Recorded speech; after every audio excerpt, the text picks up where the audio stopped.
everybody, it's QubicTom. Let's play Medieval. And we've got a cutscene. I'll be quiet.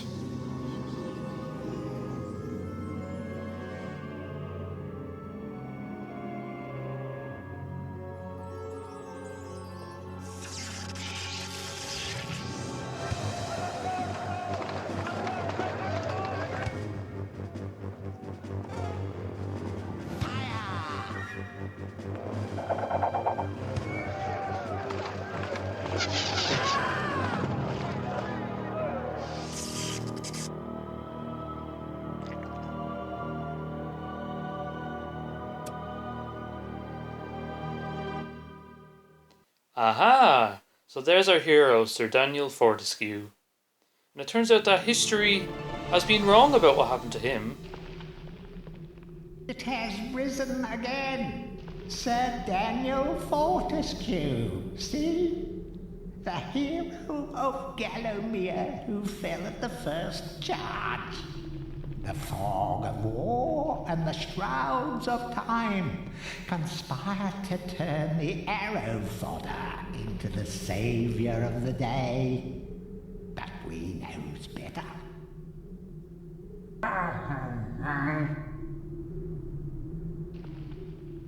Let it alone.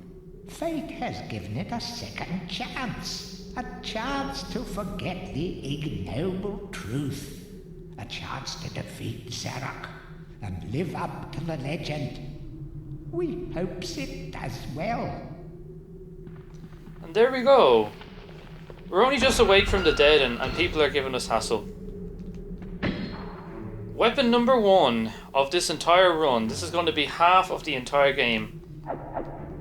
I'm only going to use this sword. Let's see how that goes. When you're ready to leave this crypt, you'll find an exit at the end of the hall. To unlock the gate, you must find a rune stone and place it in the ornate hand set next to the doorway. Good job. You must be out of shape after 100 years lying on your back. Use the crypt to get to grips with your new lease of life. This game is wonderful. It's so gothic, it has a great morbid sense of humour. To do a power attack, press and hold the square button on the controller for a second or two and then release it. Will do. Here's a rune stone. A star rune. This is the special charge-up attack. Daniel just breaks his spine when he does that. Feel free to have a paddle in the shallow water, but don't be tempted to go for a swim. Buoyancy could be a problem for those of a dead disposition. So Daniel can't swim either. He can paddle around in shallow water, but anything deeper than that and we're in trouble. Any treasure that you find will go into your coin score, displayed in the top right of your display. Coins are used to buy items from the greedy merchant gargoyles. Yeah, we're going to be buying stuff in this game. And here's our shield, 150 extra life points. If we remember to use it, which I generally don't. So yeah, just to be clear, in case the title didn't give it away. Hello, texture. Yeah, this weapon one thing, I'm only going to be using the short sword, the throwing daggers, and any weapons that you find during the game, but not from the Hall Heroes. So far we have actually 3 weapons. We'll be mostly using just these, and of course, if we need to, Daniel's arm. Yes, he can take off his arm and throw it, and swing it around. It's absolutely disgusting. Let's not do that. That's sort of the last resort. If we run out of everything, which we can do, that's our last resort. Track down Zarok by retracing his diabolical odyssey through to Gallowmere. You can spot the exits from an area by looking out for his stinking trail of magic slime. This is a magic slime that brought you back to life, Daniel. Don't be, don't scorn it. I mean, you have a new lease of life. Although waking up on your last memory is as of being murdered by an arrow falling from the sky, probably not very pleasant. First level, the graveyard. So, the first few levels are going to be easy because, these are the weapons that you normally have at the beginning. But later on in the game, things get kind of tough. People who played this game know what levels I'm talking about. And know of the trouble you have even with your strong weapons. So let's walk around the graveyard. What's it say? Welcome back to your beloved Gallowmere. The stinking dead have risen up to dance with the lifeless living, and they want to do it over your dead body. People like these! Hello, dude.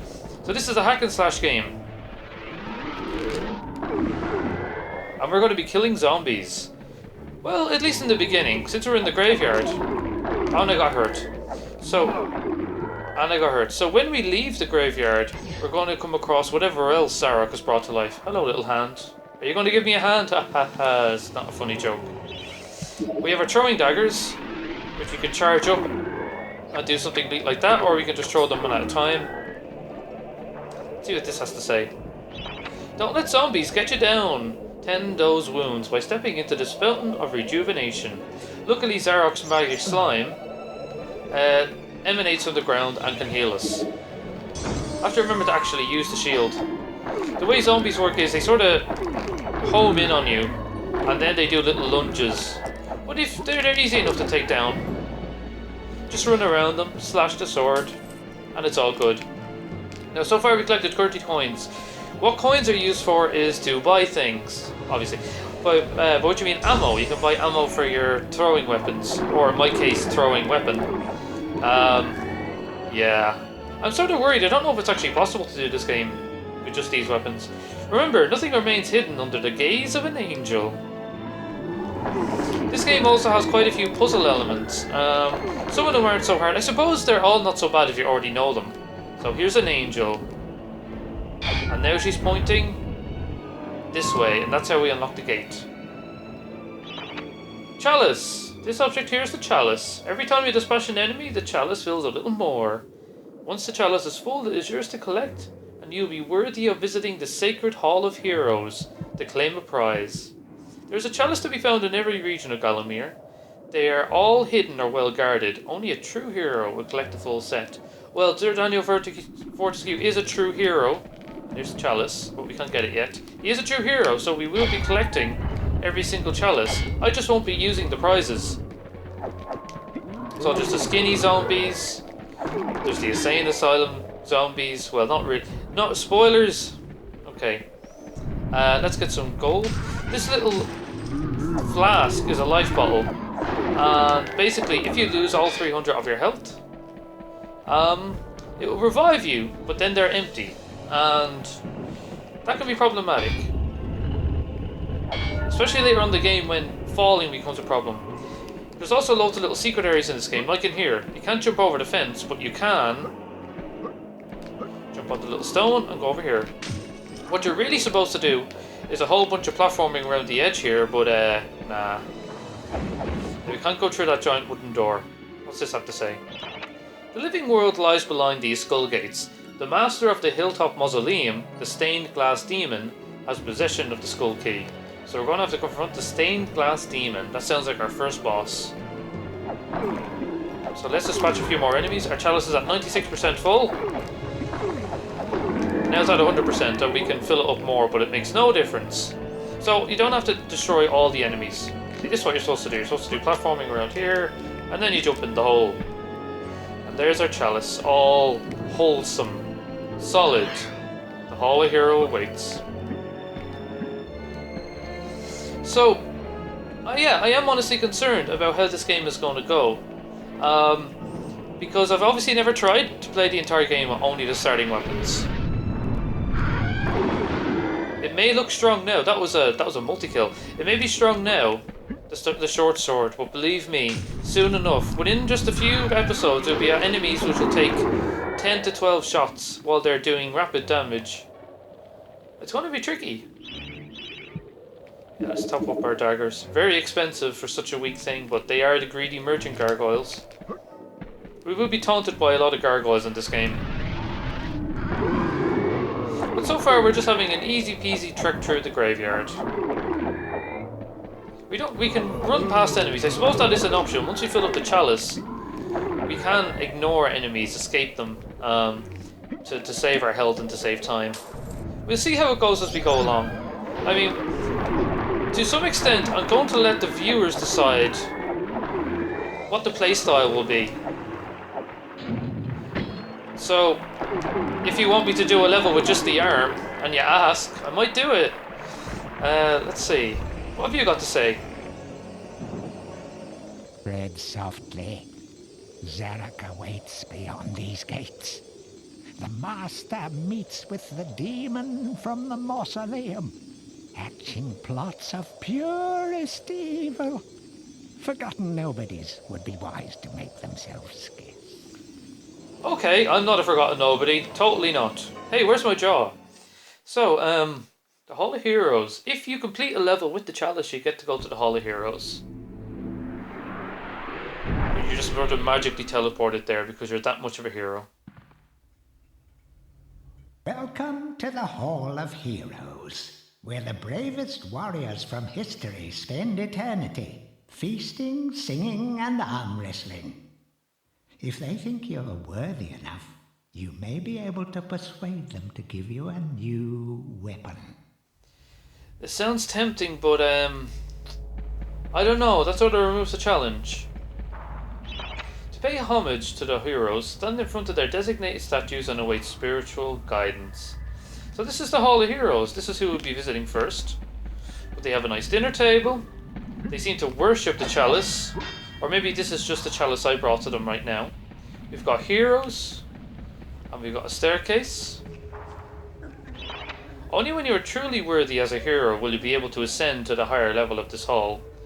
When you have paid homage to all the heroes in the lower hall, the ghostly stairs will then become solid. And then there's also these doors. And yeah, we just fall through the staircase. And we've got various heroes, and we have a ghostly statue of ourselves. Maybe if we're a true hero, we'll deserve a place in the Hall of Heroes. So let's speak to our first ghostly friend. Captain Fortescue, it's me, Canny Tim. Does the battle go well? How I wish I could fight at your side again, sir. But hold, you could take my crossbow. It's got rapid fire and you can ricochet the darts off walls to shoot around corners. I used it at the Battle of Gallowmere. After you were slain, I shot Zarek's champion, Lord Kardok. A clean kill through the eye at some 1,000 yards. I'll take the weapon. Not that there's anything clever about shooting someone in the eye, sir. Oh, goodbye, sir. And here's our first weapon, which will not be used. The crossbow. So, I will demonstrate what it does. You can fire. That little green thing that's floating around Daniel, which he sometimes follows with his head, that's your targeting. So that will auto-aim for enemies. That will home in on an enemy and then you'll fire on it. You fire, it will go to the enemy, blah, blah, blah, blah, blah. But the magic thing about this weapon is it ricochets, so you can actually fire around corners. But to be honest with you, it looks pretty good, but I just can't do it. So let's put it away and never use it again. This has been an exposition heavy episode, so what I think I'm going to do is actually continue and do the next level, which also has a bit of exposition, because as you heard, Zarok awaits beyond these gates. So let's go beyond the gates and see Zarok. We'll save a little bit later. Oh yeah, so by the way, if you can see there down below, that was the graveyard, and we've collected a chalice and a tick mark. The tick mark means we finished the level. Whereas this one, there's no tick mark, so we're still missing stuff in Dan's Crypt. You'll have to go back. Cemetery Hill. I really like how, if you look closely at the map, you can actually see the details of the level that we were just in, some of the pathways, and you can even see, if you look up above, the bridge over the water that we walked across at the end of the level. So this is a really neat overworld map. Cemetery Hill with a mausoleum on top. Very ominous. There's the mausoleum on top, and there's the hill. Where's the cemetery, you may ask? Cutscene.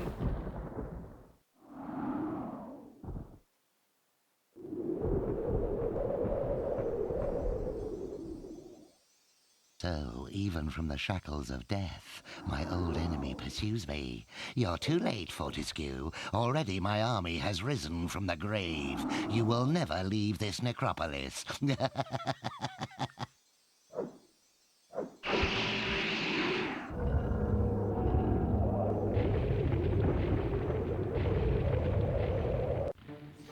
so it begins. So as you can see, this game doesn't take itself too seriously. These are hiding behind the corner. Oh, they still got me. Let's see what this has to say. Some instructions can be smashed down with clubs or certain other weapons. Try experimenting. Will do. Will do. So this game has other weapons in it that you find in-game, and I'm still sort of conflicted whether or not I should use those. So, in this level, well, firstly, come on, zombies. Here, zombies. Oh, follow me. Follow me. Yeah. So these chests, they can contain armor. They can contain things that are deadly to us, things that are deadly to our enemies. They can contain everything we need.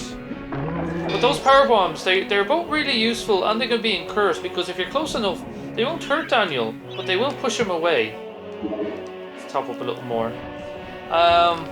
They can actually be a hazard. They for example, in a test recording I did earlier on, it nearly pushed me into this lava. So, yeah. So by the way, of course, this game is not blind. This is one of my favorite childhood games, which is why I thought I'd revisit it and do something a little different.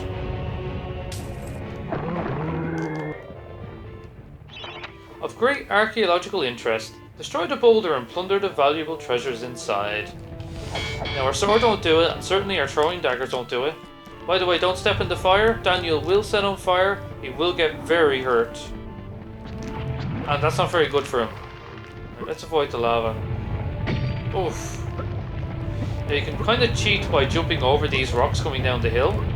And then you can use your shield to defend yourself as well. Now let's get in here. Here's our next zombie enemy. These are headless, and these do 60 damage.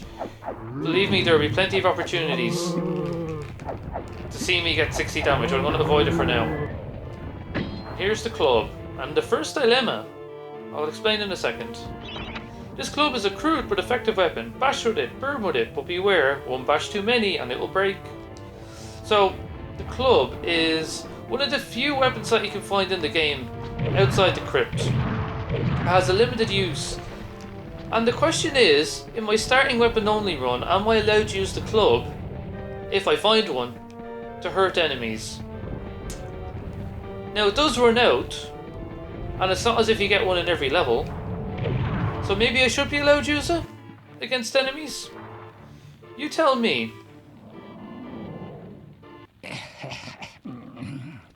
Got a club in your face. Fresh air. We hate these dark old caves and their filthy stench of old witches. A coven of the warty old hags lived here once, unholy fires burning all night while they brewed up unspeakable muck in their cauldrons. They moved on years back, but the smell still makes our eyes sting. Ooh, so another thing I really like about this game is how much flavour there is, how much backstory there is for every little location. It really helps with the atmosphere. Like, it certainly has a very strong gothic atmosphere, as you can see. This is clearly a secret area. So the start of the game is very much tutorial town, as you can gather. A guide to covens for witches and witchcraft enthusiasts. A witch's coven would reach the height of its power only when all of their sacred flames were alight. This is a hint. Witches have been known to offer help to the questioning adventurer, yet they are a reclusive people and have to be summoned by the aid of mystic charms or talismans. Let it be known that help from a witch is rarely given freely, and the witch will more often than not take a request of the adventurer. Will more often than not make a request of the adventurer before any such help is given. If seeking to summon a witch, remember that they are quite territorial. Any signs of previous witch activity in an area is a good indication that a witch can be called upon. Okay then, so another puzzle. All the flames must be lit. So you can light your club on fire, which doesn't degrade its percentage, thankfully, and can be used to set enemies aflame. But until the viewers decide whether or not I can use the hammer, I'll have to stick to regular old sword and running in circles and hoping for the best. I'm glad the headless zombies can't see where they're going, but they do home in a little bit. Oh, don't hurt me. Yes. Get him, get him, get him. No, no, no, no, no, no, no, no. Thank you. Thank you, shield. Okay then, here's the chalice. Here's a little health top up, a little energy vial. We're going to be using those quite a lot in the game. A new copper shield, fantastic. And a witch's talisman, which is going to be very useful. I want you to remember this little this graphic here for the doorway, this open mouth with the gated teeth. We actually see this later on in the game again. It's interesting. So you'll see that the culture, all of Gallowmere does have a single culture and it's, you know, it's similar architecture. It's very consistent. So try to remember some of the things you see early on in the game and wait to see them repeated later on. Not as laziness was a part of developers, but just out of interest. Now, some people might, oh, don't hit me. Some people might not know this, but you can actually smash these little rocks on the way up, and some of them contain the likes of money, which is kind of useful. Maybe not at the moment, but now those chests contain extra shields, because you're expected to use your shield to survive the way up. Well, you can just jump over them, sort of, if you jump against the wall and you time it right. The difference between the red boulders and the other boulders, the red ones can sometimes go downstairs. We have failed the master. We give our lives. And now that the 2 graveyard levels are done, Tutorial Town is over, the exposition will be a little bit lighter for the rest of the game, except to add flavour. And it's going to get a lot more action-packed. Let's read one last book before we finish up. The adventurer would be wise to be thorough in the exploration of an area. Hidden locations reap great rewards. Well, we already visited the hidden location behind the boulder, so we can finish the level and enter the mausoleum. And one more trip to the Hall of Heroes.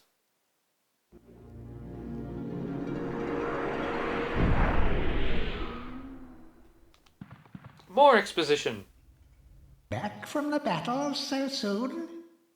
It must think it is a hero by now.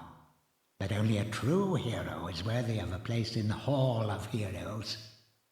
See the ghostly statue of your fraudster self? When it has turned solid, a true hero you will be. Daniel has a lot of work ahead of him to prove himself to these ugly gargoyles. Okay, let's visit our friend Canny Tim one last time. Hurrah! I knew it would take more than an army of the evil dead to throw your strider. I've something that may help you on your quest, Captain. I give it to you freely, though I have no idea what it is. Gimme. And another life bottle, which we'll thoroughly, sorely need. Actually, before we end the video, I have one last thing to clear up. So let's do that. As I said, there was a sort of unusual texture back in Dan's crypt. We'll save now, sure, why not? Memory cards. My laptop doesn't have one of those. Save successful. So let's head back to Dan's crypt.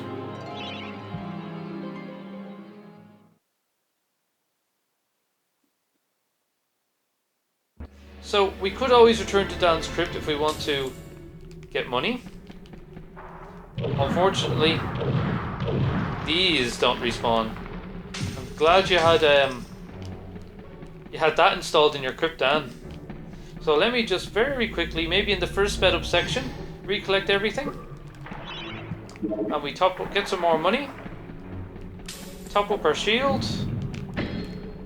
And top up our daggers as well.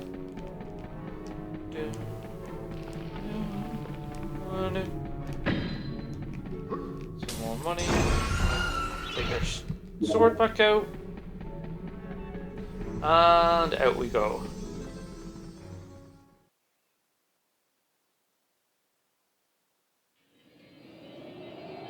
And there we have a check mark. The level's complete. So I think I'll leave it there. Next time on Let's Play Medieval,